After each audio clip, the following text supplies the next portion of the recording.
أعوذ بالله من الشيطان اللعين الرجيم. بسم الله الرحمن الرحيم.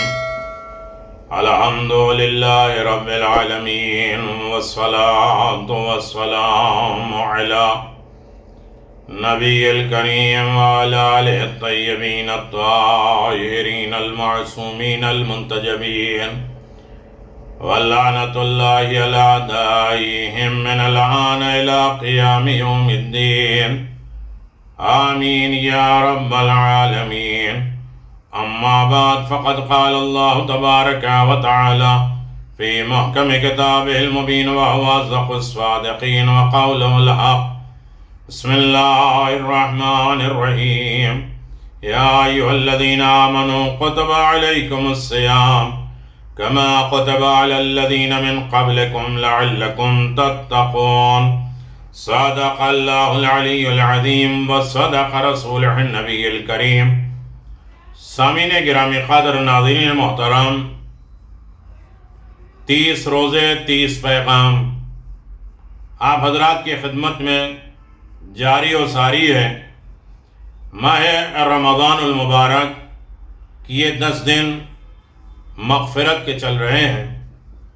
اللہ تبارک و تعالی ماہ رمضان المبارک میں قرآن نازل کرتا ہے، سارے صحیفے نازل کرتا ہے، ساری کتابیں نازل کرتا ہے۔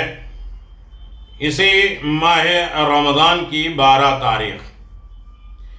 رمضان تاریخ وہ ہے کہ جس میں پیغمبر اسلام اپنا لشکر لے کے اسلام کی پہلی جنگ بدر کے لیے نکلے۔ مکے سے نکل چکے ہیں، دوبارہ ظالموں نے مدینے پہ چڑھائی کرنے کی کوشش کی۔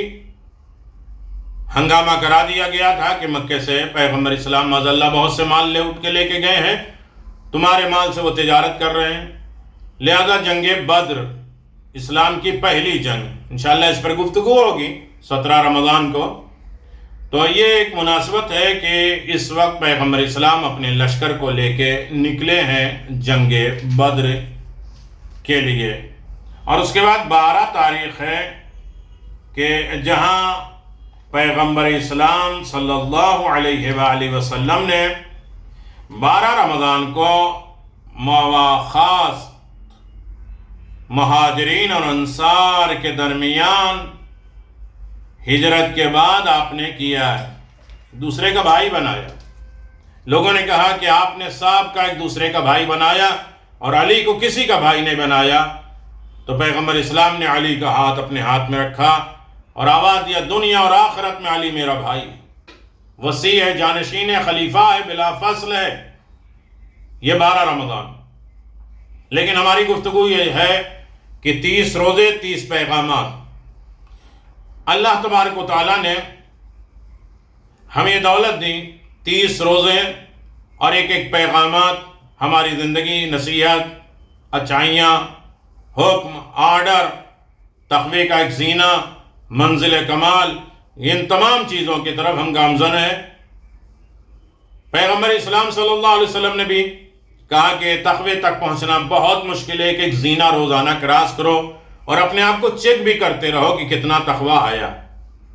12 رمضان کو کہو کہ اللہم زیعنی فیہ بالستر والعفاف واسترنی فیہ بلباس القنوع والکفاف واحملنی فیہ علی العدل والانصاف وآمنی فیہ من کل ما اخاف بمعصیتک یا عصمت الخائفین۔ اے معبود، مجھے اس مہینے میں پردے اور پاک دامنی سے سجا دے، سنوار دے، مزین کر دے، اور مجھے کفایت شعاری اور اکتفا کا جامہ پہنا دے۔ مجھے اس مہینے میں عدل و انصاف پر آمادہ کر دے، اور اس مہینے کے دوران مجھے ہر اس شے سے امان دے جس سے میں خوفزدہ ہوتا ہوں، ڈرتا ہوں۔ اے خوفزدہ بندوں کی امان۔ عزیزان محترم، پہلی چیز ہے آلائش سے پاک اور آرائش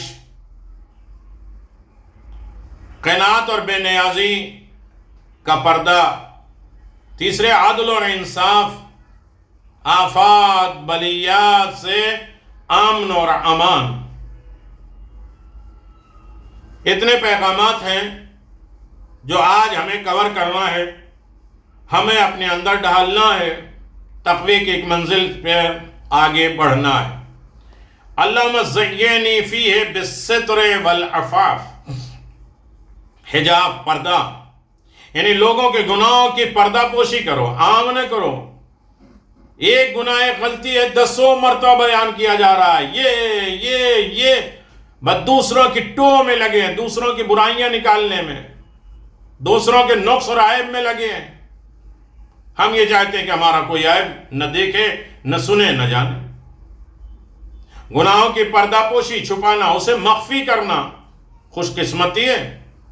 وہ بندہ جو اپنے عیب تلاش کرتا ہے، اپنے گناہ کو تلاش کرتا، دوسروں کے عیب کے پرواہ نہیں کرتا۔ اگر اس کا دوست بھی عیب رکھتا ہو تو وہ کسی کو نہیں بتاتا۔ کتنا بہتر ہے کہ انسان دوسروں کی اچھائیوں کو بیان کرے اور اس کے عیب، اس کی غلطیوں کو سروکار نہ رکھے، اسے چھپا دے۔ یہ بہترین زینت ہے، اچھائی ہے۔ حدیث میں ہے کہ خوش نصیب وہ شخص جو اپنے عیب کی فکر کرتا ہے اور دوسروں کے نہیں۔ دعا کے تسلسل میں عفاف اور پاک دامنی آیا ہے۔ عفاف یعنی گناہ نہ کرنے اور اپنے نفس کو آلودگی اور گندہ نہ ہونے دے، اس سے پاک کرے۔ دوسروں کے گناہ بیان نہ کرنا، یہ عفاف اور پاک دامنی ہے۔ خود بھی گناہ نہ کرو اور دوسرے کے گناہ کو بیان نہ کرو، عام نہ کرو، پھیلاؤ نہیں۔ یہ ہے عفاف۔ عفاف یعنی گناہ نہ کرے اور اپنے نفس کو آلودگی سے پاک رکھے، دوسرے کے گناہ نہ کرنا عفاف اور پاک دامنی ہے۔ اگر ہم دوسروں کی اچھائی اور اپنے عیب پر نظر رکھیں تو پورا معاشرہ سدھر جائے گا۔ ہم اپنی غلطی کی تلاش کریں، دوسروں کی اچھائیوں کو عام کریں۔ اگر انسان اپنے عیوب، اپنے عیب کی جانب توجہ دے اور اس کی اصلاح کی کوشش کرے تو دوسروں کے عیوب، نقائص، نقص اور عیب کی جانب متوجہ ہی نہیں ہوگا اور نہ ہی اس گناہ کا مرتکب ہوگا، کیونکہ ایسی حالت میں وہ نہ صرف دوسروں کے عیب جوئی کے بارے میں رغبت پیدا کرے گا بلکہ اسے اپنے عیب کی اصلاح کی فکر ہوگی، اور اس کے پاس اتنا وقت بھی نہیں بچے گا کہ وہ دوسرے کے عیوب کو، دوسروں کی غلطیوں کو دیکھ سکے، سرچ کرے۔ پیغمبر اسلام صلی اللہ علیہ وآلہ وسلم سے روایت ہے کہ آپ نے فرمایا، خوش نصیب ہے وہ شخص جس کے عیوب اسے مومنین کے عیوب تلاش کرنے سے روک دے۔ ہمارے ایسے عیب ہیں، ہم اپنے عیب کو تلاش کرنے لگے تو دوسرے کے عیب چھپ جائیں گے، ہم دوسروں کے عیب کو تلاش نہیں کریں گے۔ امیر المؤمنین علی بن ابی طالب علیہ السلام فرماتے ہیں، اہل ایمان کی صفات میں بیان کرتے ہیں کہ مومن کون ہے، اس کی صفتیں کیا ہیں۔ فرماتے ہیں مومن صرف اپنے عیوب کی فکر کرتا ہے، اپنے عیب، اپنی خامیاں، اپنے نقصہ، اپنے گناہ کی فکر کرتا ہے اور دوسرے کے عیوب کو تلاش جستجو نہیں کرتا ہے، اپنے آپ کو محفوظ کر لیتا ہے اپنا ایمان۔ اللہ اکبر۔ اپنی نیکیوں کو چھپاتا ہے، اپنی برائیوں کو عام کرتا ہے، ڈھونڈتا ہے، تلاش کرتا ہے، دوسروں کی اچھائیوں کو عام کرتا ہے، برائیوں کو چھپا لیتا ہے مومن۔ دوسری چیز ہے وَاسْتُرْنِي فِيهِ بِلَبَاسِ الْقُنُوعِ وَالْكَفَافِ۔ کفاف یعنی سادہ زندگی گزارے۔ اگر مال و ثروت، مال و دولت زیادہ ہو اور اسیر و گرفتار ہونے کا خطرہ ہو، اور اگر کم ہو، کسی کے سامنے ہاتھ پھیلانے کا، دراز کرنے کی رسوائی کا سبب ہو، ذلت کا خطرہ ہو، اس لیے خدا سے چاہتے ہیں کہ کفاف اور سادہ، جتنی چادر اس پر اکتفا اور اس پہ باہر نہ پھیلائے پیر، زندگی کریں۔ خدا سے التجا ہے کہ سادہ زندگی کی توفیق دے، کہ جو ہمارے پاس نہ ہو اس کی لالچ نہ کریں، اسے حاصل کرنے کے لیے حرام و حلال نہ کریں، اور اگر نہیں ہے تو دوسروں کے سامنے ہاتھ نہ پھیلائیں، قناعت کریں، جو مل گیا اس پر صبر و شکر کرنا۔ قناعت سے انسان عزت مند ہوتا ہے۔ قناعت یعنی جو ہے اس پر راضی رہنا، طمع اور لالچ کا اکھاڑ پھینکنا۔ اگر بے جا خواہشات کو انسان اہمیت دے تو انسان حرص کے چنگل میں پھنس کر بدبودار دنیا میں گرفتار ہو جاتا ہے، اور اس دلدل سے بچنے کے لیے جتنا بھی ہاتھ پیر مارے مزید دھنستا ہی جاتا ہے۔ اس کا نتیجہ ظاہر ہے کہ نفس کے آرزویں ایسے کنویں کی طرف ہیں جو کبھی بھی بھرتا نہیں ہے۔ کسی کی آرزو تمنا کبھی پوری نہیں ہوئی، کسی کی حرص، کسی کی لالچ کبھی ختم نہیں ہوئی، کسی کی امیدیں کبھی ختم نہیں ہوئی۔ اللہ اکبر۔ انسان لالچ کے چنگل میں پھنس کر بدبودار دنیا میں گرفتار ہو چکا ہے۔ اس دلدل سے بچنے کے لیے جتنا بھی ہاتھ پیر مارے مزید اس دلدل میں انسان دھستا جائے گا۔ اس کا نتیجہ ظاہر ہے کہ نفس کی آرزویں ایسے کنویں کی طرح ہیں جو کبھی بھرتا نہیں ہے۔ تکاثر، کثرت طلبی، الہاکم التکاثر، بہت زیادہ مل جائے، یہ مل گیا تو یہ مل جائے، یہ مل گیا تو یہ مل گیا، یہ مل جائے تو یہ مل جائے، یہ گاڑی ہے تو وہ گاڑی، وہ گھر ہے تو وہ گھر، وہ ایسا ہو تو ویسا۔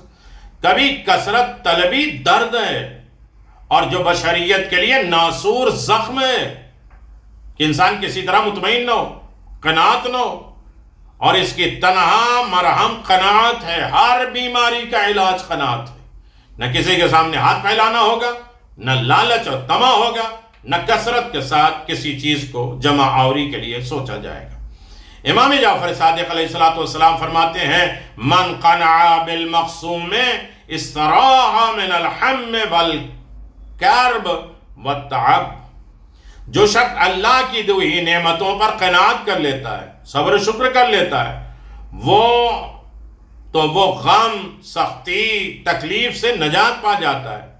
امیر المومنین علی بن ابی طالب علیہ السلام فرماتے ہیں، اقنعوا بالقلیل من دنیاکم لسلامت دینکم۔ اپنی دنیا میں سے کم پر اکتفا کر لو، راضی ہو جاؤ، تاکہ تمہارا دین بچ جائے۔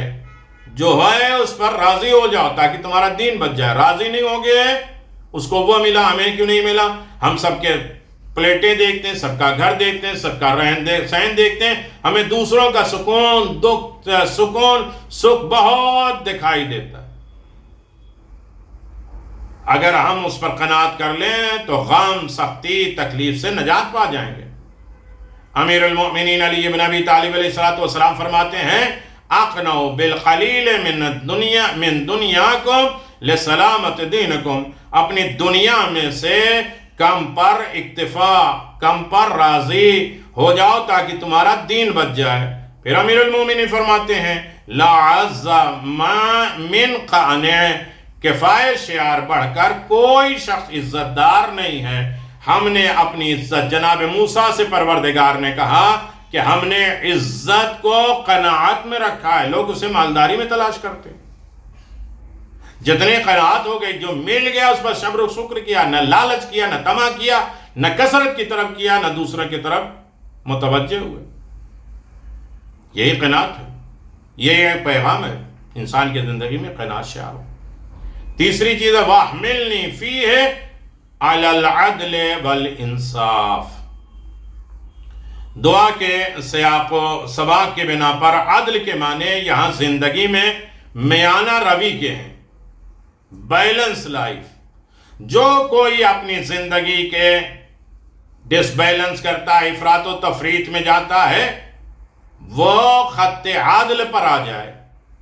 زندگی کی اقتصادی معاملات میں ہمیں میانہ روی اختیار کرنا چاہیے۔ اگر مسلسل سعی اور کوشش کے بعد بھی آمدنی زیادہ نہ ہو تو اس صورت میں پریشان ہونے کی ضرورت نہیں ہے۔ اس کا حل یہ ہے کہ اپنی مختصر آمدنی عقل مندی سے خرچ کیجیے۔ زندگی کا سادہ سے سادہ تر بنائیے زندگی کو، اپنی ضرورتوں کو محدود کریے، کم کریے، اس طرح زندگی شیریں، میٹھی، لذت دار بخش ہو جائے گی۔ یہ جان لیجئے کہ اکثر پریشانیاں بلند و بالا آرزویں، اقتصادی شعور نہ ہونے کا نتیجہ ہے۔ امام صادق علیہ السلام فرماتے ہیں جو شخص اعتدال، بیلنس کو اپنائے، میں اس بات کی ضمانت دیتا ہوں کہ وہ کبھی بھی فقیر نہیں ہوگا۔ اپنی زندگی کو بیلنس لائف گزارے، ہر چیز آرزو تمنائیں نہیں، یہ بھی ہو جائے وہ بھی ہو جائے، ایسا بھی ہو جائے ویسا بھی ہو جائے، ہر وقت واویلا، ہر وقت فریاد، ہر طریقے کی زندگی میں نقص اور عیب تلاش کرنا، یہ انسان کی زندگی کو خراب کر دیتی ہے۔ مٹھاس زندگی کی نہیں رہ جاتی، لذت زندگی کی نہیں رہ جاتی۔ امام صادق علیہ السلام نے فرمایا جو شخص اعتدال، بیلنس لائف کو اپنائے، میں اس بات کی ضمانت دیتا ہوں کہ وہ کبھی فقیر نہیں ہوگا۔ ایک اور حدیث میں آپ نے ارشاد فرمایا اقتصادی نظم، ضبط، شعور انسانی زندگی کی تکمیل ہے۔ تو میں زندگی کا بیلنس، زندگی کے نظم و دستور، قانون، اپنے زندگی کے حساب و کتاب رکھنا، اپنے مال اور آمدنی کے، اپنے خرچوں کے حساب و کتاب جاننا، اور اس کے حساب سے اپنی معاشی زندگی چلانا انسان کی زندگی کے مکمل ہے۔ ہمیں نہیں معلوم کہ کیا آمدنی ہونے والا ہے اور خرچ بھی ہے اسے بڑھتے جا رہے ہیں۔ اپنے زندگی کو منظم کریں، حساب و کتاب رکھیں۔ ایمان کی یہی تو علامت کہ ایمان کو چکھا ہی نہیں اس نے جب تک 3 کام نہ کر لے۔ امام نے فرمایا ان میں سے ایک یہ ہے کہ اپنی زندگی کے معاشی زندگی، آمدنی، خرچ، اخراجات، اٹھنا بیٹھنے کا انسان حساب و کتاب رکھے۔ اللہ اکبر۔ امام محمد باقر علیہ السلام نے ارشاد فرمایا جو شخص معاشی زندگی میں اعتدال، آمدنی اور خرچ کا صحیح حساب و کتاب نہیں رکھتا کہ آیا کتنا، گیا کتنا، خرچ کتنا ہوا، اس کا حساب و کتاب نہیں رکھتا، اس شخص میں کسی طرح کی کوئی خیر نہیں۔ اگر انسان اپنی آوک، اپنے اخراجات کا حساب کتاب نہیں رکھتا، بھئی آمدنی ہونے والی کتنی ہے اور ہمیں خرچ کتنا کرنا ہے، ہمیں زندگی کیسے گزارنا ہے، تو امام فرماتے ہیں اس کی زندگی میں کوئی خیر، کوئی اچھائی، کوئی نیکی نہیں ہے۔ کتنا اچھا ہے اگر زندگی میں روپے کا خزانہ نہیں ہے تو قناعت کا خزانہ تو ہے، کیونکہ القناعت کنز لا ينفد، قناعت وہ ختم نہ ہونے والا خزانہ ہے جو کبھی ختم نہیں ہوگا۔ اللہ اکبر۔ وَآمِنِّ فِيهِ مِن كُلِّ أَخَافٍ۔ اگر انسان رویوں کا جائزہ لیا جائے، اس کا طریقہ زندگی کا سمجھا جائے، تو یہ حقیقت واضح ہو جاتی ہے کہ ہمارا خوف کا سارا دار و مدار اس دنیا فانی کے نفع اور نقصان پر ہے۔ ہمارا سارا ڈر ہے کل نہیں ملے گا، آج بند ہو جائے گا، یہ لاک ڈاؤن لگ جائے گا تو اب کیا ہوگا، کل کھانے پینے کا نہیں ہوگا، کل اس کا نہیں ہوگا اور کل اس کا نہیں ہوگا، کل بچے گا نہیں، کل شادی کیسے ہوگی، کل گھرے گئے، سارا دنیا کا خوف انسان کے اندر امڑ آتا ہے۔ تو یہ کیا ہے، انسان ان تمام چیزوں کا خوف رکھتا ہے، دنیا کی ناکامی کا خوف، جان جانے کا خوف، دولت چھن جانے کا خوف، صحت ختم ہو جانے کا خوف، دشمن کا خوف، یہ انسانی ذہن میں 100-200 اوہام، وہم، گمان جو پیدا ہوتے رہتے ہیں، جو ہماری زندگی میں بے چینی کی کیفیت پیدا کرتے رہتے ہیں۔ آج ہر شخص ان گنت بے شمار مسائل میں گھرا ہوا ہے، سکون نہ گھر میں ہے نہ گھر سے باہر ہے۔ اس بے سکونی اور اللہ سے بے خوفی کی وجہ سے ہر شخص مشتعل ہے، پریشان ہے، لڑنے جھگڑنے میں جو ہے بحث مباحثے میں پریشان، غصے ہر ایک کی ناک پہ آ جاتا ہے، ہر شخص آپے سے باہر ہے، معمولی باتوں پر لڑنے مرنے کے لیے آمادہ رہتا ہے۔ مادی وسائل اور تعینات اور دنیائی آشائش کے حاصل کرنے کے باوجود ہر انسان دکھی ہے، زندگی سے بیزار ہے، کوئی مطمئن نہیں، کوئی پرسکون نہیں ہے، آپس میں محبت ختم ہو چکی ہے، صرف کمپرومائز کی زندگی، مجبوری کی زندگی۔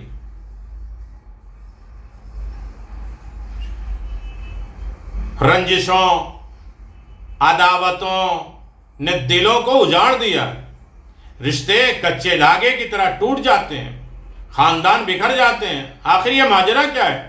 اس کا سیدھا سیدھا جواب یہی ہے کہ ہم نے اپنی زندگی کو اپنے خود ساختہ اصولوں پہ گزارنے کا رویہ اپنا لیا، جو ہم نے اصول بنایا اسی پہ چلیں گے، اس لیے زندگی تباہی ہے۔ ہمارا اصول، ہماری لائف، ہمارے لائق، ہماری پسند، ہماری چوائس، ہماری خوبیاں، جہاں انسان خود اپنے بنائے ہوئے اصولوں اور قانون اور لا کے اوپر چلنے لگتا ہے، رویہ بنا لیتا ہے، یہ سارے مشکلات خود بخود آ جانے لگتے ہیں۔ رب العزت کی ذات کو ہم نے بھلا دیا، اس کا خوف ختم ہو گیا، اس کو حاضر ناظر نہیں مانا کہ وہ دیکھ رہا ہے۔ یہی انسانوں کی کھوکھلی زندگی کا شاخسانہ ہے۔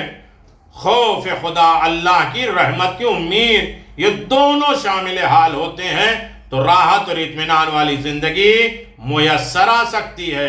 اس کے علاوہ دوسرے کوئی راستہ نہیں ہے اطمینان حاصل کرنے کا۔ اللہ اکبر۔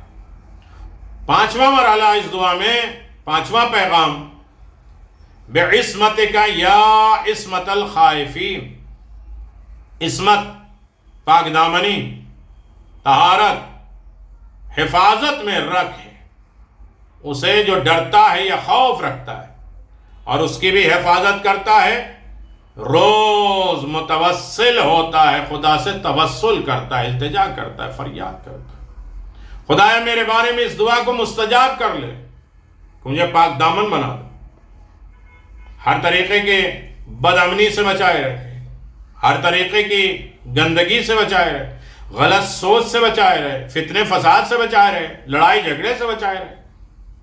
دعا کا پیغام یہ ہے کہ عصمت اور پاک دامنی کی حفاظت، ہر عالم میں انسان اپنی عصمت کی حفاظت کرے، قناعت سے کام لینا، عدل سے کام لینا، جس سے ڈرتے ہو اس سے محفوظ رہے۔